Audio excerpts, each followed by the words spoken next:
Haven't done a build in a while, so this is it. We're going to talk about one of the most consistently made irons all the time, every time, most of the time. Anyway, let's talk about building clubs next.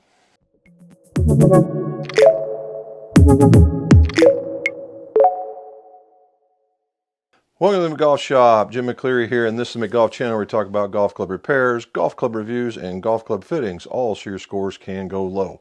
If you would, hit that like, subscribe thing across the bottom there. That way you get more of this information when we release it. Also, join us on the live streams. It's Mondays at 5:30 or 17:30 Eastern Time. It's on YouTube and on Facebook, and it's a live version of this very same stuff, just one-on-one, you and me, and it's very casual, very fun. Join us, you'll enjoy it.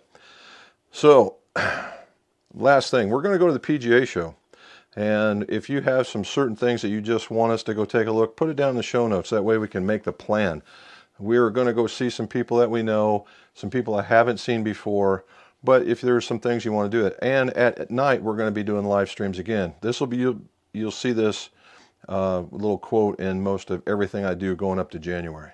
All right, so what do we mean by consistent?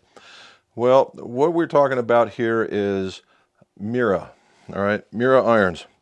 This is a Miura, I used to call it Miura.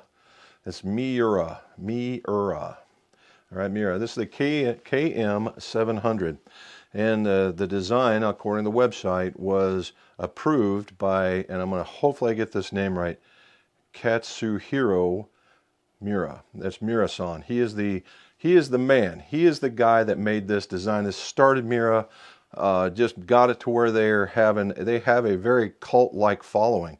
In the beginning, they were called boutique brands because the iron itself was quite pricey even back in the 90s and early 2000s.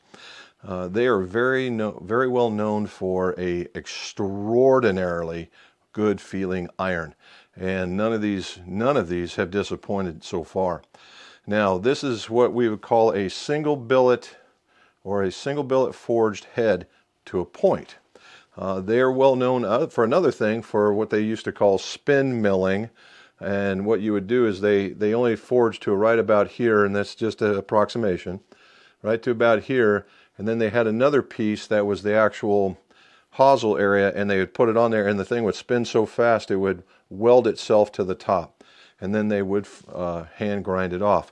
And that's what Miura is really known for, is their classic designs, the hand grinding, the finishing that these guys do. There's nothing but a classic that comes off of this. Now, it started off as, we called it Miura, but it's Miura Gaiken. And it's a classic blades. His sons are starting to take over, so we're probably going to see some new, more modern designs or more modern things going on. So we took a look at the loft angles on these, and they're not bad. They're not super strong, but they're not the old school players like their old 001 models. These things are very, very nice, and I think they could be played by quite a few folks. Now, the big deal here is on their grind. All right, if you take a look at this, we'll get it to focus. There we go. You see this piece right here? That's a flat. And if you look at it, it's been taken off right here. There's a lot missing from that area. All right, and so what he's done is he's removed a lot from the toe area, and he says in order for the face to square up. Well, yeah, because what's happened is you've removed a lot from here, you've made the back end heavier, so it's almost a draw bias type iron.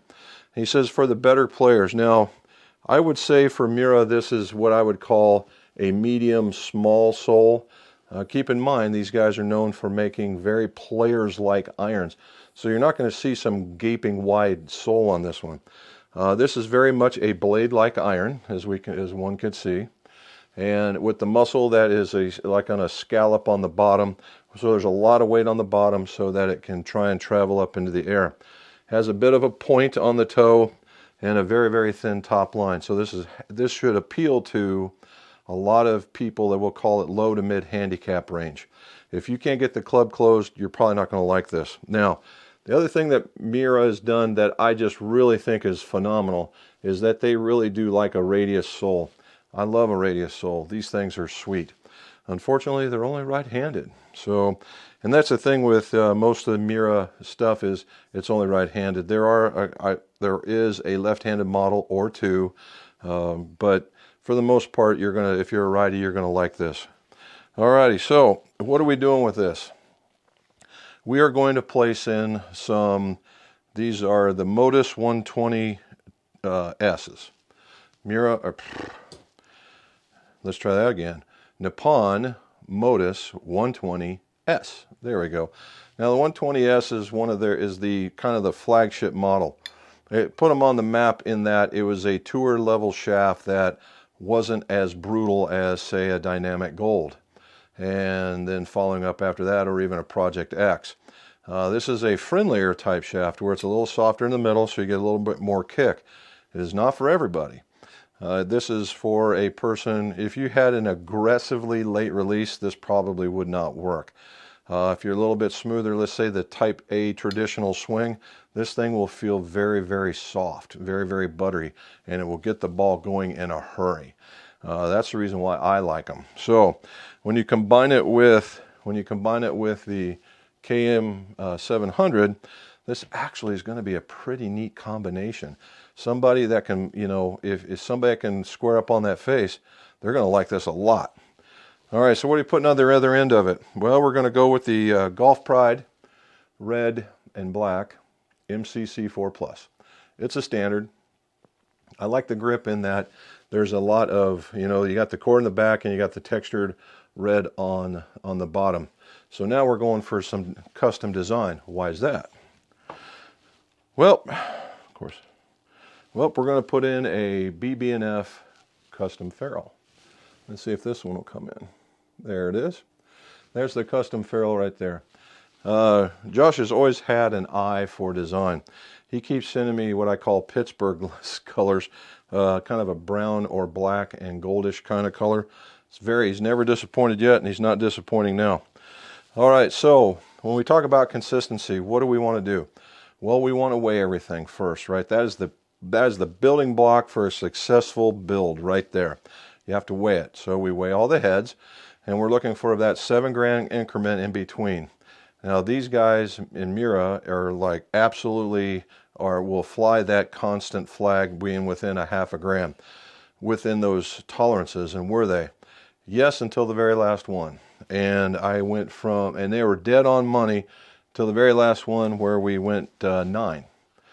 They want to be in between their 0.5, not so much. But I will take that because I like the pigeon wedge being a little heavier.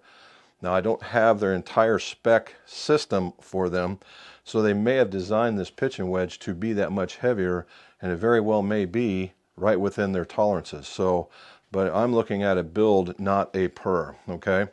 The next one is we've got to measure the shafts, all right, the shafts. Now these are taper tip clubs. Taper tip clubs should be constant weight for all the way down in discrete lengths. So if I can get with a gram or two, that is basically outstanding. Okay, that is outstanding. You want that. Yeah, but you can go as much as 3, 4. I've gone as much as 5. That's as far as I'll go before I said, nope, you got to take this stuff back. Sometimes they say, oh, you can go as high as 7. Negative. We are not doing that here.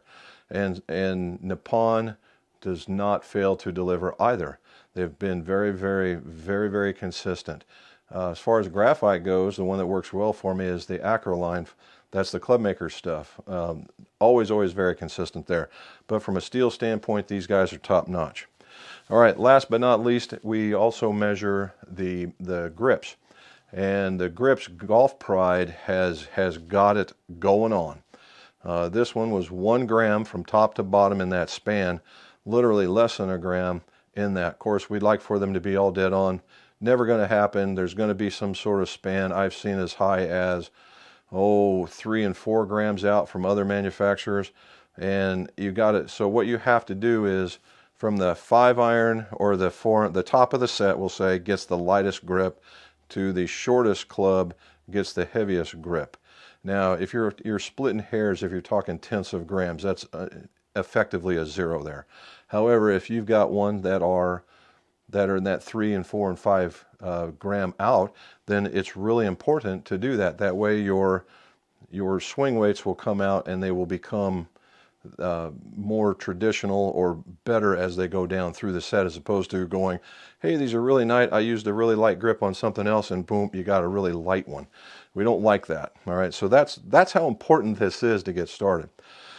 Now, typically what we would do is a spine and flow, and yeah, I know, chicken or the egg, it doesn't make a difference. Sometimes it does, sometimes, well, you know what, I'm doing it anyway. I think it makes a much better build. However, in this instance, the request is logo down for the logo down on the shafts and logo down on the grips. So that goes right out the door. However, in this particular instance, it's a win-win, because typically Nippon will flow in a logo down, so we're in pretty good shape there. The last thing we have to do is check to make sure that we get into the area of the swing weight that he's requested in the D2. Now, if you notice during the swing weighting that the Miura irons are a little bit heavier than what others would be, almost by an entire club. That's a good thing. That means I'm not going to probably have to add any weight, because it was only 50, yeah, it was only 51, 52 grams in the weight in the grip. So with the added weight in the head, I think we're going to come out and we're not going to have to do anything. So how are we going to do that? Let's go to the bench. All right, so we have everything measured out, and we've got the 5 iron, and this is going to, everything was so consistent it's stupid, and that all the gapping was just phenomenal. So we really are going to just check this one, and then we're going to carry it on down the line. So how are we going to do this? All right, so I've put together the 5 iron. Now here's a tip for you, any of you guys get a hold of some Miuras, in that in the day, and I've put together my fair share, but the problem here was always the fit was so incredibly tight. And what we used to do is we used to have to ream out some stuff. Well, finding a reamer that was tapered is quite pricey.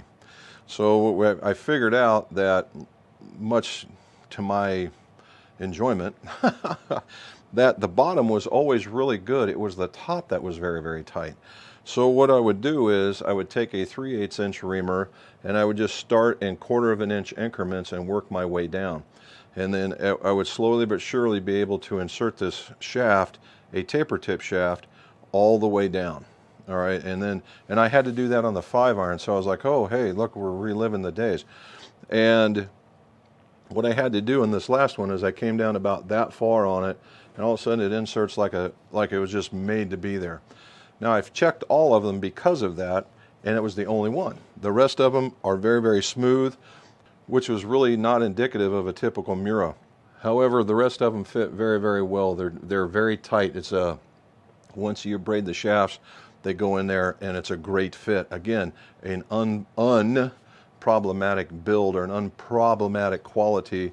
So good components make for good builds. All right, so let's get going. All right, so we've got it on here, and I've got it set, and right now it's without a grip. You say, well, Jim, how's that going to work? Well, it's not. We want to get into a swing weight category, so we just take the grip, and all we do is basically tape it to the top. It's just not that hard, man. Now, is it perfect? No, it is not. We'll go over it here in a minute. So now we got to go back down here and see where we need to be. So he's right about a D1, swing weight with the way it is right now. Now the real issue here is swing weight is determined by not only the weight but the length of the club.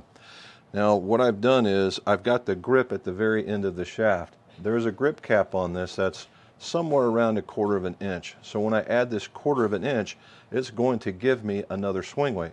So I already know I'm going to be in the exact swing weight that the customer asked for. So there we go, right? So what we're going to do is we're going to take all these, we're going to go over to the bench, we're going to glue them up. I'm not going to show you the gluing aspect of it, only because you've seen it before. If you want, there's more videos in the library. However, we will talk about the BB&F ferrule. The BB&F ferrule is an awesome custom option to do. They come in just an absolute rainbow of colors and selections. You can actually make your own, as I understand it. Again, the issue with these guys is it's very, very tight. Now, if you're using it on a parallel tip, it is extraordinarily tight. tight. On a taper tip club, you can get away with it. However, I've just gotten into the rhythm. I do it for every one of these. So what do I do? I put it in my vise that you see back here, and then I run a 3/8 inch drill bit through it, and it makes short work of it. However, what you can get into is, and it happens, is that they're called beauty rings. These different colors that you see on here are beauty rings. So we've got red, gold, black, and then a base of all beauty rings. So I'm looking at 1, 2, 3, 4, 5, 6, 7, 8, 9, 10 beauty rings here. It's not like somebody just colored this in. These are 10 rings that have been set onto a rod and then formed into that. And what happens is if you can get kind of ornery with these things, and they tend to come apart. All right, they tend to come apart. Now, is that the end all of this thing? No, because what you can do is you can glue them back together just like that when you're putting them on and making sure that they fit together. The real thing you have to do is you have to wipe that excess glue so you don't create yet another ring with the epoxy. So it's not the end of the world kind of stuff, but it is a pain in the butt. So Josh here has always done me a solid and sent me 1 or 2 extras, of which we can do all the singles. But I think to save him one, I'm going to put this on one of them and I'll let him guess which one it is. So now we've done it. We've measured everything we need to know. We know that the swing weights are going to be really, really close. We know we need to level down, and we know we got our ferrules going. We just need to glue it. Now, we're going to get to the end of it. We're going to talk about maybe some ferrule dressing and installing of a grip. And that'll be the end, and then we'll show you the end result. So I'm going to go over there, give me a day, we'll come back, and we'll finish up some clubs. Welcome back. It's the next day. All the glue is dry, as we check by when you have what's left over of your glue. You tap on it, make sure it's rock solid, not gooey, not sticky, none of that stuff. And that way you know the internals is going to be as dry as your assembly piece goes. Now, that one that you saw, that ferrule that I broke in pieces, parts, I used it, and I'm going to challenge you guys to see which one I put it on in order to figure that out. So the last part here is a ferrule finishing, a cutting of the shaft, and then the re-gripping, and that's it. And then we're going to do some stock checks to see what's going on. So what we're doing here is the ferrule. You guys know I pay a lot of attention to the ferrule. I have figured out that the switches on these machines tend to go bad, and I have found one on Amazon that fits the 16 gauge wire, and so far so good. It works really, really well. So what we're going to do is we're going to take this. It's a 1x42 belt sander that we put a felt belt on. It runs around 1800 RPM. That way it doesn't bite as much. Now, some of you guys have asked about the smaller, the 1x36s. They do work, however, they run at 3600 RPM and they take a larger bite. So if you lean into it pretty hard, you're going to remove a lot of material, which could make the project go bad. Okay, so that's the reason why I like this one. And the felt belt doesn't cut into the paint or anything. Now in this particular one, it's steel, so we're not going to mess with it too bad. So what we're going to do is we're going to lean into it a little bit right here, and then move down, so it's about a 1 inch. We're going to do this, and we're just going to clean it up here, and then we're going to move on. So let's get started.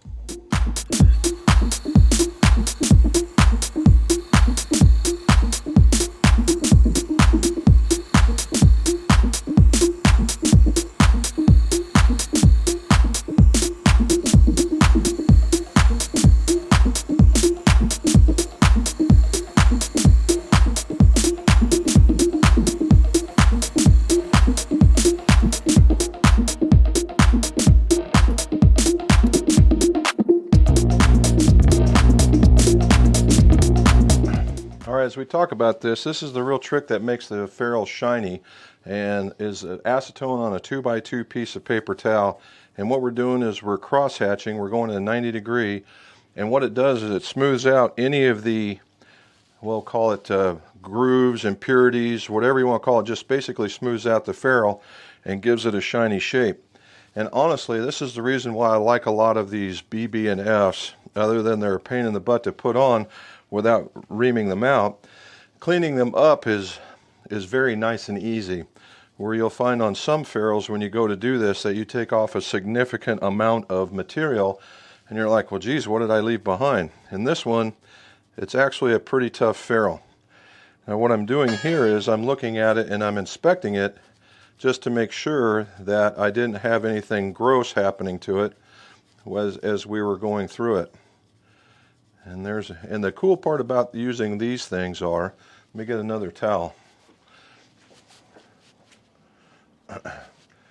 If you find yourself with like a nick or something along that lines, you can actually kind of massage it with something with a lot of extra on there and smooth it out and then just let it set.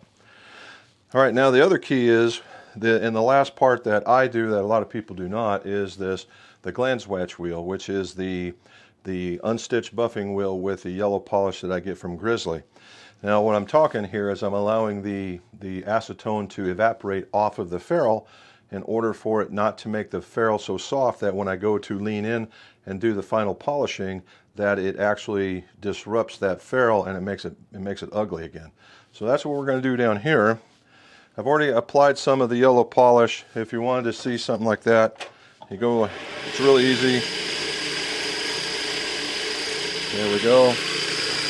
We're just going to turn right into it.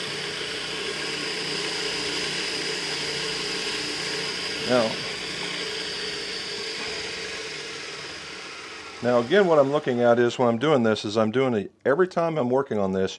You're always inspecting your work to make sure that you don't have any giant globules or spacing or something that's moved, anything like that, and that's what we're looking for. So let's finish the rest. Alright, so we're going to do a bit of double polishing because I just want to see how these guys turned out, and that's what you get for let me see if I can make this work a little bit better for you. As we do like that, there we go. See how easy that is? Man, that's not a bad look, right? So again, when we do this, we're just polishing it up to take a look at it, make sure it's looking good, because when it comes right down to it, the Miura iron is very much, has been sometimes called a work of art. It's a very classic look, and when you have that kind of investment into a golf club, you want to make sure that the cosmetics are good, because in looking in the bag, I mean, everybody wants their golf clubs looking good in the bag, right? And when you're hitting something like this, it is a must.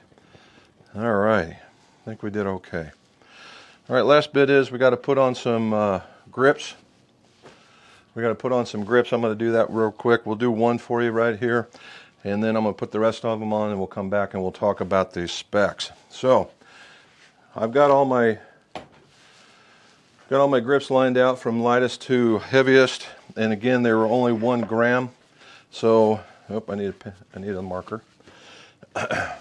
They were only 1 gram apart, so effectively, does it really matter? No, not necessarily. But again, it's that level of precision. If you want to put it in there, fine. If you don't, that's up to you. Alrighty, so I make my mark where I want my tape to be placed. And that just keeps it from sticking out the bottom of the grip. We're looking for zero wrinkles, and you wanted logo down, right? Matter of fact, as a whole, let's just make sure. Alrighty, so logo down. So on these, they have a dash at the top and the bottom, and in order for you to align it in the same way that you would on the front using the logo.